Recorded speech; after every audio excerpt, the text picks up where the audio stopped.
So let's do analysis on. The reason I like to start from the higher time frame, like I'm starting from the monthly time frame by the way. And the reason I like to start from the monthly time frame is because I want to make sure that price or I'm not trading against a major time frame trend.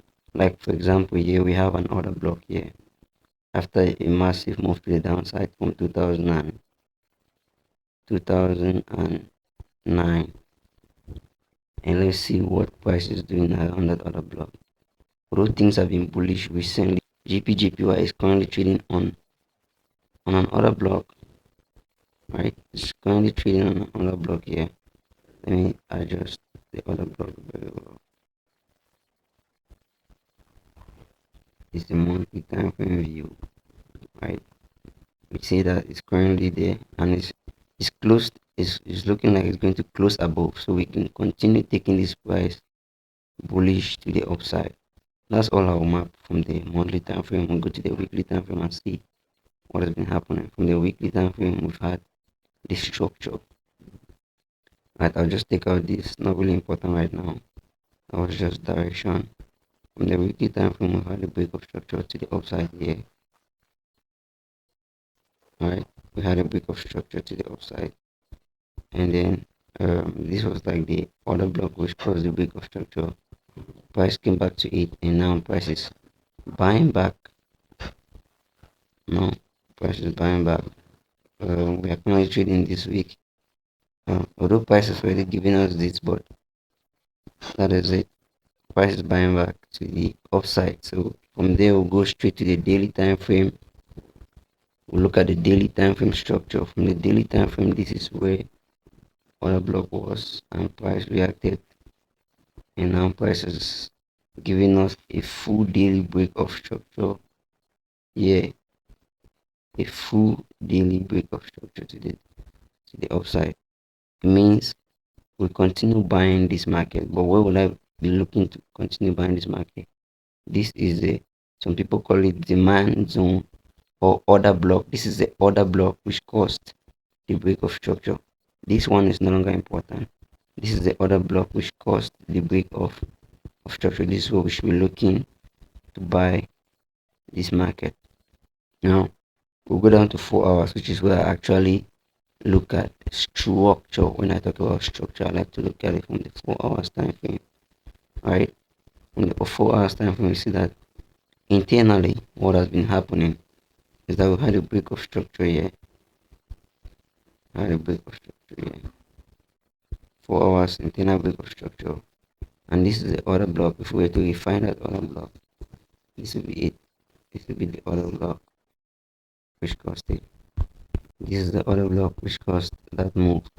And again, we have another break of structure here, internal break of structure. Right? And it's a valid break of structure. Right? It's a valid break of structure. It's a valid break of structure. But then, if this price is coming down because there's no liquidity, I think I'll stick with this break of structure. I'll stick with this other block because there's another other block here.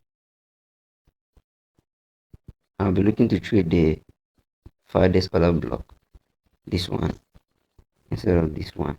But we'll just have to mark both of them. If you can still get confirmation entry from this other block up here, and then we'll trade it. If not, we'll have to wait for price to give us confirmation or for price to trade from the daily order block below. So this is it. And now what is price doing here? So I'm a day trader. I look to take my trades from the 50 minutes or 5 minutes time frame. So waiting for all of this to happen, for price to leave here down to this level might take a lot of hours. For example, this is for 8, 16, 24, 28. So it took price 28 hours to get to this level. That's more than a day. It means I can wait for a day for price to actually get to that level, and I can wait for more than that because based on a theorem called momentum theorem, right?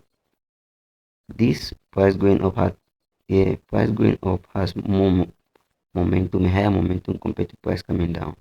Now we can see that from here. 1, 2, 3, 4, 5, 6, 7, 8.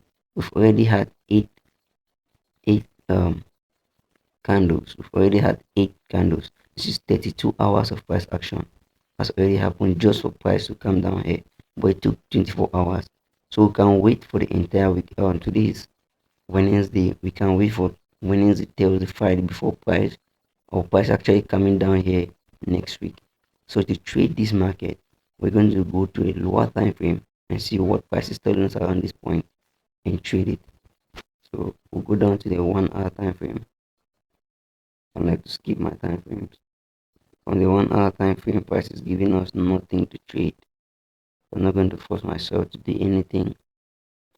Nothing to trade. 50 minutes time frame. 50 minutes time frame. Still nothing to trade. Okay, so if I'm taking a trade on 50 minutes time frame down to this 4 hour demand level, if I'm taking a trade on 50 minutes time frame, this is what I want to see. This is what I want to see. I want to see price close below this low, right? I want to see price. I want to see this happen. Price close below that low.